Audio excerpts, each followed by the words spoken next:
आज सबसे पहले हम आपको कोई खबर नहीं बल्कि एक मुद्दे के बारे में आपसे हम बात करेंगे।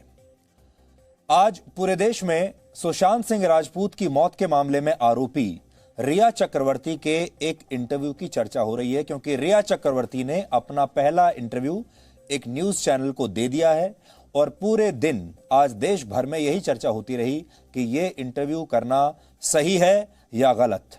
देश भर में लोग ये बहस कर रहे हैं कि यह इंटरव्यू होना चाहिए या नहीं होना चाहिए था। आप भी हो सकता है आज अपने घर में अपने परिवार के साथ यही बहस कर रहे होंगे। हो सकता है आप अपने दोस्तों के साथ आज ये बहस कर रहे होंगे। कल सुबह जब आप अपने बाकी दोस्तों से मिलेंगे, ऑफिस में लोगों से मिलेंगे, तो शायद यही बात करेंगे कि यह इंटरव्यू होना चाहिए था या नहीं होना चाहिए था। इसलिए आज इसी पर आपके साथ बात कर लेते हैं। भारत एक ऐसा देश है जो भावनाओं पर चलता है और ये भावनाएं अक्सर पीड़ित के साथ होती हैं, आरोपी के साथ नहीं।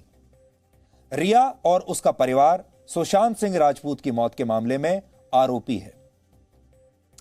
देश भर के लोग बेसब्री से इंतजार कर रहे हैं कि सुशांत सिंह राजपूत का जो मामला था उनकी मृत्यु का मामला, उसकी असलियत जानना चाहते हैं। इसलिए भारत के ज्यादातर लोग रिया चक्रवर्ती को कोई मंच मिले ये नहीं चाहते। वो नहीं चाहते कि रिया चक्रवर्ती को कोई मंच मिले जहां वो अपनी सफाई पेश कर पाए और अपने लिए देश में सहानुभूति का कोई माहौल पैदा कर पाए। लोग इसके खिलाफ हैं। बहुत सारे लोगों का यह भी कहना है कि ऐसा एक प्लेटफॉर्म देकर शायद जांच में भी कुछ मुश्किलें आ सकती हैं। ऐसे में एक न्यूज चैनल रिया चक्रवर्ती को एक प्लेटफॉर्म देता है, यानी उसका लंबा सा इंटरव्यू करता है जिसमें वो शायद झूठ और सच दोनों बोल रही है या आपके सामने एक ऐसा घोल पेश कर रही है जिसमें सच के साथ साथ झूठ भी मिला हुआ है। हो सकता है थोड़ा सच हो और बाकी का झूठ हो। और सच और झूठ का ये जो शरबत है ये पीने में बड़ा स्वादिष्ट लगता है, देखने में बहुत अच्छा लगता है।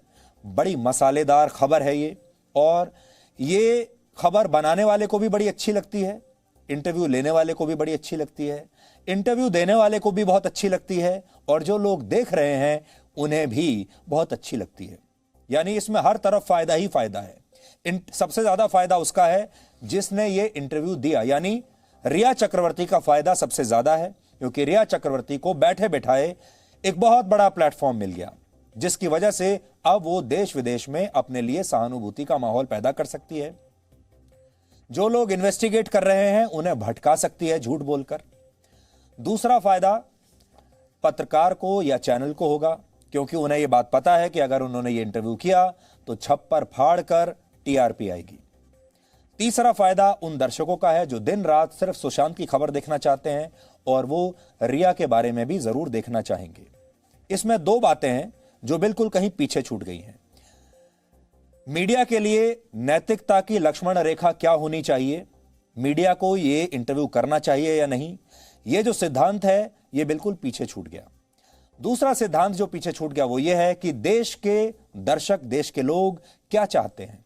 देश के वो लोग जो विरोध कर रहे हैं कि रिया चक्रवर्ती का इंटरव्यू नहीं होना चाहिए था, क्या वो लोग रिया चक्रवर्ती का ये इंटरव्यू नहीं देखेंगे या बाहर जाकर विरोध करेंगे और अपने घर में बैठकर टीवी पर यह इंटरव्यू जरूर देखेंगे।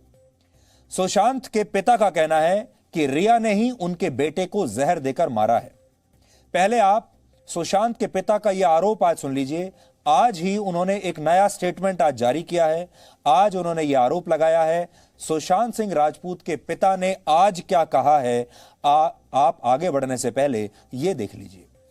मेरे बेटे सुशांत को लंबे समय से जहर पिलाया करती थी, वो इसकी हत्यारी है। जांच एजेंसी को चाहिए कि रिया को और उसके सहयोगी को अविलंब गिरफ्तार करें और उसे सजा दिलाएं। सुशांत सिंह राजपूत का परिवार यह नहीं चाहता था कि रिया चक्रवर्ती का कोई इंटरव्यू हो। रिया चक्रवर्ती के इस इंटरव्यू पर सुशांत सिंह राजपूत की बहन श्वेता ने भी अपने गुस्से का इजहार किया है और उन्होंने आज एक ट्वीट किया है जिसमें लिखा है कि एक चैनल रिया चक्रवर्ती के 2 घंटे के इंटरव्यू को ऑन एयर करने वाला है, यानी उसका टेलीकास्ट करने वाला है। और अगर ऐसा होता है तो ये उन 130 करोड़ भारतीयों के लिए शर्म की बात होगी जो सुशांत को न्याय दिलाने के लिए लड़ाई लड़ रहे हैं। ये सुशांत की बहन का ट्वीट है जो अभी हमने आपको पढ़कर सुनाया। अब हम ये जानना चाहते हैं कि भारत के 130 करोड़ या 135 करोड़ लोग क्या रिया चक्रवर्ती का इंटरव्यू देखना चाहते हैं या देखना नहीं चाहते हैं। और जो लोग देखना नहीं चाहते हैं, अगर हम मान लें कि पूरा देश ही रिया का इंटरव्यू नहीं देखना चाहता है, तो क्या उन्होंने आज शाम को टीवी पर इस इंटरव्यू का बहिष्कार कर दिया था? बड़ा दिलचस्प मामला है ये और बड़ी दिलचस्प परीक्षा है। शाम को रिया का ये इंटरव्यू टेलीकास्ट हो गया और आने वाले घंटों और दिनों में इस इंटरव्यू को बार बार चलाया जाएगा क्योंकि ये टीआरपी की गारंटी है। लेकिन आज हमारा सवाल यह है कि इस इंटरव्यू को कितने लोग देखेंगे, कितने करोड़ लोग देखेंगे। जो लोग सोशल मीडिया पर इस इंटरव्यू का विरोध कर रहे हैं, क्या वो अपने अपने घरों में टेलीविजन बंद कर देंगे और इस इंटरव्यू को नहीं देखेंगे, कोई और खबर देखना शुरू कर देंगे? ये भारत के लिए एक नई चुनौती है और इस चुनौती का सामना भारत ने कैसे किया, इसका पता आपको अगले हफ्ते चलेगा जब न्यूज चैनल्स की रेटिंग आएगी, यानी जब यह पता चलेगा कि इस इंटरव्यू की टीआरपी क्या रही, उस दिन आपको पता चल जाएगा। अगर इस इंटरव्यू को अच्छी रेटिंग मिलती है तो इससे भारत के दोहरे मापदंड उजागर हो जाएंगे।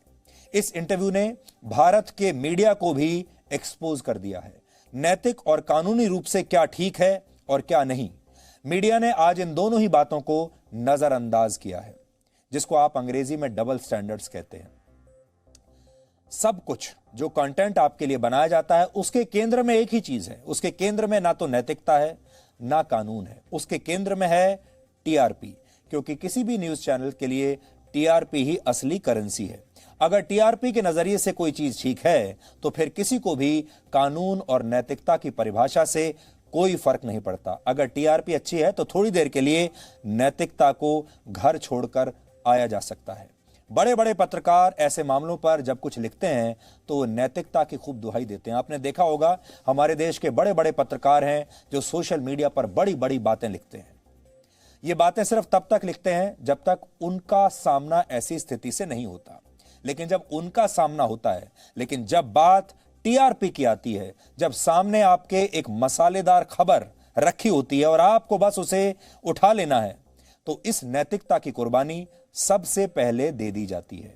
ये पत्रकार हमारे देश में ऐसे हैं, ये आतंकवादियों को भी मंच देते हैं, देते रहे हैं, ये दागी नेताओं को भी मंच देते रहे हैं और ये अपराधियों के भी इंटरव्यू करते रहे हैं।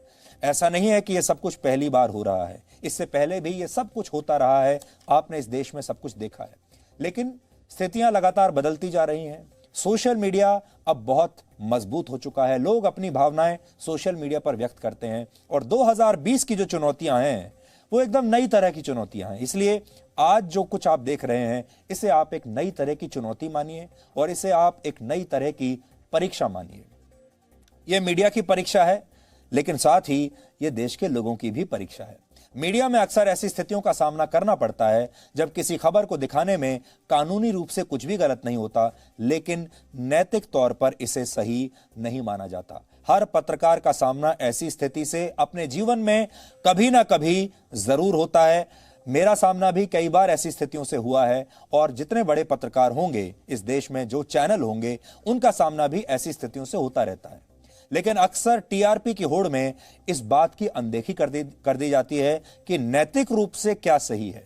नैतिक रूप से लक्ष्मण रेखा को लांघ दिया जाता है और इसी चक्कर में पत्रकार ऐसी बड़ी खबर या बड़े मसालेदार इंटरव्यू के पीछे भागते हैं जिससे या तो उन्हें नाम मिलता हो या टीआरपी आती हो। और कई लोग तो कहते हैं कि अगर बदनामी भी होती है तो वो भी नाम ही तो हुआ, ये भी कहा जाता है। और ये भी कहा जाता है कि किसी भी तरह की जो पब्लिसिटी होती है वो आखिरकार आपको काम ही आती है, चाहे नेगेटिव पब्लिसिटी हो या पॉजिटिव पब्लिसिटी हो। पब्लिसिटी तो पब्लिसिटी है, लेकिन इसकी एक लक्ष्मण रेखा भी होनी चाहिए। मसालेदार खबरों का लालच ऐसा होता है कि बड़े बड़े पत्रकार ऐसी मसालेदार खबरों के लालच में कई बार गिद्ध बन जाते हैं, गिद्ध की तरह सोचने लगते हैं। इसलिए आज सबसे बड़ा सवाल यह है कि क्या टीआरपी में, जो टीआरपी आपको हर हफ्ते देखने को मिलती है, क्या टीआरपी में वाकई देश की भावनाएं भी झलकती हैं या टीआरपी में आपको सिर्फ पत्रकारिता के गिद्ध ही दिखाई देते हैं? यह आज एक बड़ा सवाल है जिस पर आपको भी सोचना है। इस पूरी बहस का दूसरा पहलू भारत के दर्शक भी हैं। मीडिया ने तो आज खुद को एक्सपोज कर दिया, लेकिन अगले हफ्ते जब रेटिंग आएगी तो भारत के दर्शक भी एक्सपोज हो जाएंगे। भारत में नैतिकता हमेशा पड़ोसी के कंधे पर डाल दी जाती है। अपने घर में कोई नैतिकता की बात नहीं करना चाहता, ये तो पड़ोसी का काम है। कोई नहीं चाहता कि उसके घर में भगत सिंह पैदा हो, सब चाहते हैं कि भगत सिंह पड़ोसी के घर में पैदा हो।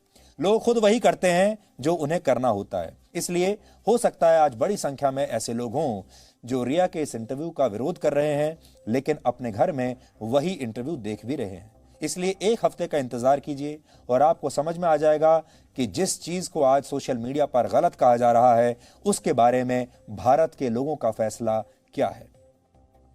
एक संपादक के तौर पर, एक पत्रकार के तौर पर, एक न्यूज एंकर के तौर पर मेरे सामने अगर ऐसी कोई स्थिति आती तो मैं क्या करता। आज जब ये पूरी बहस चल रही थी तो मेरे दिमाग में भी यही बात आ रही थी कि अगर ये स्थिति हमारे सामने आती, जी न्यूज के सामने आती, मेरे सामने आती, तो हम क्या करते। क्या हम रिया चक्रवर्ती का इंटरव्यू हम नहीं करते, ये जानते हुए कि इस इंटरव्यू से छप्पर फाड़ टीआरपी आने वाली है, या हम देश की जनता की भावनाओं का सम्मान करते। बहुत मुश्किल स्थिति है और ऐसी मुश्किल स्थिति में अक्सर लोग नैतिकता को भूल जाते हैं और टीआरपी को बटोर लेते हैं।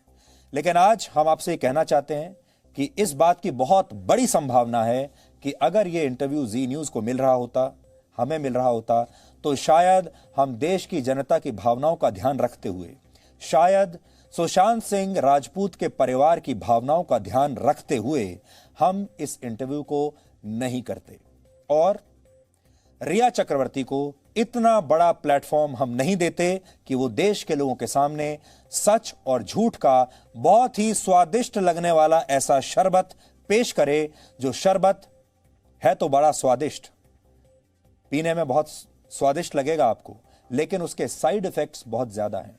इसलिए आज के दिन को आप, आज की तारीख को अपनी डायरी में नोट करके रख लीजिएगा, क्योंकि मीडिया ने आपको यह बताया है कि मीडिया के डबल स्टैंडर्ड्स, दोहरे मापदंड क्या होते हैं, और देश की जनता भी आज आपको यह बता देगी कि क्या उसके भी दोहरे मापदंड होते हैं।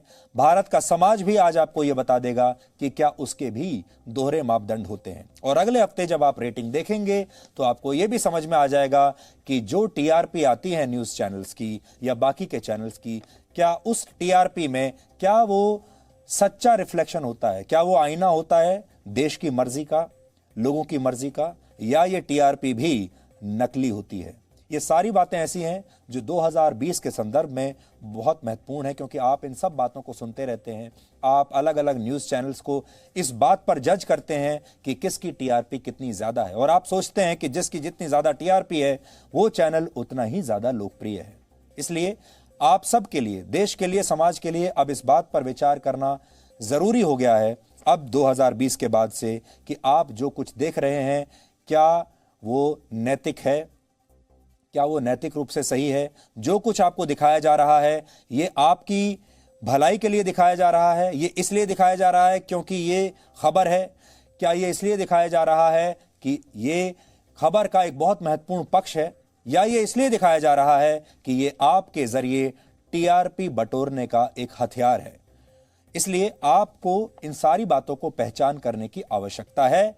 इसलिए आज के दिन को आप नोट कर लीजिए। आज भारत के समाज का भी बहुत बड़ा टेस्ट है, परीक्षा है, और मीडिया की भी परीक्षा है। इस इंटरव्यू के अलावा अभिनेता सुशांत सिंह राजपूत की मौत के मामले में आज दिन भर और भी कई बातें हुई हैं, उसके बारे में भी आज आपको जान लेना चाहिए। आज ईडी यानी एनफोर्समेंट डायरेक्टरेट ने रिया चक्रवर्ती और उनके परिवार के बैंक लॉकर्स की जांच की है। ईडी ने रिया चक्रवर्ती के पिता इंद्रजीत चक्रवर्ती से भी पूछताछ की है और सीबीआई ने रिया चक्रवर्ती के भाई शौविक चक्रवर्ती से पूछताछ की है। यह सब कुछ आज दिन भर में होता रहा जब रिया चक्रवर्ती इंटरव्यू दे रही थी और रिया चक्रवर्ती आपके लिए एक बहुत स्वादिष्ट शरबत तैयार कर रही थी, सच और झूठ का, फरेब का, जो आपको पीने में बड़ा स्वादिष्ट लगेगा। उस समय यह सब भी हो रहा था। इस मामले में सबसे ज्यादा हैरान करने वाली बात यह है कि अब रिया चक्रवर्ती पर सुशांत सिंह राजपूत को ड्रग्स देने के आरोप भी लग रहे हैं और यह बहुत गंभीर आरोप है। रिया के व्हाट्सएप चैट से यह खुलासा हुआ है कि वो अलग अलग लोगों से ड्रग्स मंगवाया करती थी। इसमें बॉलीवुड की कई पीआर एजेंसियों के लोग भी उसकी मदद करते थे और इसके बाद नारकोटिक्स कंट्रोल ब्यूरो ने भी रिया के खिलाफ एक और केस दर्ज कर लिया है। अब जल्द ही उनके ब्लड सैंपल लेकर उनकी जांच भी शुरू की जाएगी कि क्या वो खुद भी ड्रग्स लेती थी या नहीं लेती थी। ये सब कुछ आज दिन में हो रहा था, तभी हो रहा था जब रिया चक्रवर्ती आपके लिए एक बहुत शानदार कंटेंट बना रही थी, जो काफी हद तक फिल्मी कंटेंट है, जिसमें काफी हद तक आपको फिल्मी डायलॉग्स देखने सुनने को मिलेंगे, जिसमें काफी हद तक आपको रिया चक्रवर्ती की एक्टिंग स्किल्स भी आपको देखने को मिलेगी, क्योंकि उसने उस इंटरव्यू में काफी हद तक बहुत अच्छी शानदार एक्टिंग आपके लिए की है। रिया चक्रवर्ती पर ड्रग्स खरीदने के आरोपों ने एक बार फिर से यह चर्चा भी छेड़ दी है कि क्या हिंदी फिल्म इंडस्ट्री में आज भी बड़े पैमाने पर ड्रग्स का इस्तेमाल होता है। लोग तो यहां तक कह रहे हैं कि अगर ठीक से जांच कराई जाए तो बॉलीवुड के 80% कलाकार यानी एक्टर्स ड्रग्स के आरोपों में पकड़ लिए जाएंगे। अगर ठीक से जांच हो जाए तो 80% एक्टर और एक्ट्रेस गिरफ्तार हो जाएंगे। ड्रग्स और बॉलीवुड का आज का नाता नहीं है, बड़ा पुराना नाता रहा है। पहले फिल्म स्टार्स ये काम चुपचाप किया करते थे, लेकिन अब सोशल मीडिया के कारण ड्रग्स के इस्तेमाल की बातें बहुत जल्द बाहर आ जाती हैं और अब पहले के मुकाबले ड्रग्स करना बहुत ज्यादा फैशनेबल भी हो गया है, इसलिए लोग खुलेआम करने लगे हैं। आपको याद होगा कुछ वर्ष पहले तक संजय दत्त और फरदीन खान जैसे फिल्म स्टार्स पर ड्रग्स लेने के आरोप लगते रहे हैं। फरदीन खान को वर्ष 2001 में ड्रग्स रखने के आरोप में तब गिरफ्तार भी किया गया था, लेकिन यह पुरानी बात हो गई। बॉलीवुड को गहराई से जानने वाले लोग बताते हैं कि कई फिल्म स्टार्स की पार्टियों में खुलेआम ड्रग्स चलती हैं। इसमें ड्रग माफिया के अलावा राजनेता भी फिल्म स्टार्स की मदद करते हैं। और सबसे बड़ी बात यह है, आज भी अगर आप बॉलीवुड में चले जाएंगे और जिसको आप कहते हैं कि बॉलीवुड को अंदर से समझने वाले किसी व्यक्ति से मिलेंगे, तो आज ही वो आपको बड़ी आसानी से बता देगा कि इस फिल्म इंडस्ट्री में कौन कौन से ऐसे एक्टर हैं, प्रोड्यूसर हैं, डायरेक्टर हैं जो खुलेआम ड्रग्स लेते हैं। सबको सबके बारे में सब कुछ पता है। वो आपको ये भी बता देंगे कि उन्हें ड्रग्स सप्लाई कौन करता है, वो आपको ये भी बता देंगे कि वो ड्रग्स आती कहां से है, पूरी चेन के बारे में आपको बता देंगे। और इसको जानने के लिए आपको कोई बहुत बड़ा इन्वेस्टिगेशन करने की जरूरत नहीं है, सबको सब कुछ पता है। आप किसी बड़े पार्टी में जाइए, वहां आपको अक्सर लोग खुलेआम ड्रग्स लेते मिल जाएंगे। इसलिए आज सबको यह सोचना चाहिए कि आखिर नारकोटिक्स विभाग से बॉलीवुड इतने वर्षों तक कैसे बचा रहा। जो बात आज हमें पता है, जो बात बॉलीवुड में छोटे से छोटे व्यक्ति को आज पता है, एक एक्स्ट्रा भी आपको यह बता देगा कि कौन कौन सी पार्टी में कौन सी ड्रग्स चलती हैं। तो फिर पुलिस से यह बात कैसे छिप सकती है, नारकोटिक्स विभाग से यह बात कैसे छिप सकती है, हमारे देश की जो एजेंसी हैं उनसे यह बात कैसे छिप सकती है, आज तक यह सब कुछ कैसे होता रहा। लेकिन अब हो सकता है कि रिया चक्रवर्ती के बहाने फिल्मी दुनिया का ड्रग्स वाला सच भी सबके सामने आ जाए। और जब हम यहां दिल्ली में अपने न्यूज रूम्स में ये बात करते हैं तो बड़ी हैरानी होती है कि अच्छा, ये कलाकार भी, ये एक्टर भी ड्रग्स लिया करता था, वो एक्टर भी ड्रग्स लेता है, और लोग कहते हैं हाँ ये तो सारे लोग ड्रग्स लेते हैं। लेकिन मुंबई में जब आप फिल्म इंडस्ट्री में जाएंगे तो इसको, जिसको आप अंग्रेजी में कहेंगे this is the new normal, ये बड़ी आम सी बात है, इस पर कोई हैरान भी नहीं होता, इसमें किसी को कोई बड़ी खबर भी दिखाई नहीं देती और लोग कहते हैं कि हाँ यहाँ तो ड्रग्स बड़े आराम से सब लोग लेते हैं और इसमें बड़ी बात क्या है। तो इसलिए अब जो नई बात आपके सामने आने वाली है, देखिए सुशांत सिंह के मामले में इससे पहले दो बड़ी बातें सामने आई हैं। सबसे पहले का जो दौर चला, जो कुछ हफ्ते का दौर था, शुरुआती हफ्तों का, वो ये था कि सुशांत सिंह राजपूत जो है वो फिल्म इंडस्ट्री में नेपोटिज्म का शिकार हुए हैं, परिवारवाद का शिकार हुए हैं। फिल्म इंडस्ट्री में एक गैंग है जिसने सुशांत सिंह राजपूत को परेशान कर दिया था, उससे काम छीन लिया था, उसे फिल्में नहीं मिलने देते थे, उसका शोषण कर रहे थे। इसलिए सुशांत सिंह राजपूत ने आत्महत्या कर ली। आपको याद होगा कुछ हफ्ते तक यही थ्योरी चलती रही और पूरा देश फिल्म इंडस्ट्री के कुछ खास प्रोडक्शन हाउसेस, कुछ खास डायरेक्टर्स, प्रोड्यूसर्स और कुछ खास परिवारों को ट्रोल करता रहा। फिर एंगल बदल गया। फिर एंगल यह आया कि सुशांत सिंह राजपूत की हत्या हुई है और हत्या के पीछे उनका कोई ना कोई करीबी है। और फिर रिया चक्रवर्ती वाला एंगल सामने आया और फिर कुछ हफ्ते तक यह रिया चक्रवर्ती वाला एंगल चलता रहा, जो अभी तक भी चल रहा है। लेकिन अब एक नई तीसरी चीज सामने आ रही है और वो है ड्रग्स वाला एंगल। अब इसमें से क्या सही होगा ये तो सीबीआई, हम उम्मीद करते हैं कि बता पाएगी। हालांकि अगर आप वापस सीबीआई का ट्रैक रिकॉर्ड भी देखेंगे तो आप ये भी पाएंगे कि सीबीआई ने भी आज तक कोई बड़ा केस सॉल्व करके दिया नहीं है। तो बड़े बड़े केसेस को सॉल्व करने में खुद सीबीआई का ट्रैक रिकॉर्ड बहुत खराब रहा है। और आपने ये भी देखा होगा, इस देश के लोगों ने इससे पहले सीबीआई पर भी हमेशा सवाल उठाए हैं। इसलिए सीबीआई भी कितना कर पाएगी अभी कहा नहीं जा सकता। अगर आप रिया चक्रवर्ती का इंटरव्यू नहीं देखना चाहते हैं आज, अगर आपका मन ये सारी खबरों को दिन भर देखते देखते अब भर चुका है, और अगर आप ये सोचते हैं कि दुनिया में इसके अलावा कुछ और भी तो हो रहा होगा, तो आज हम देश के ऐसे दर्शकों को कुछ और खबर देखने का भी विकल्प दे रहे हैं, क्योंकि दुनिया में इस इंटरव्यू के अलावा भी बहुत कुछ हो रहा है।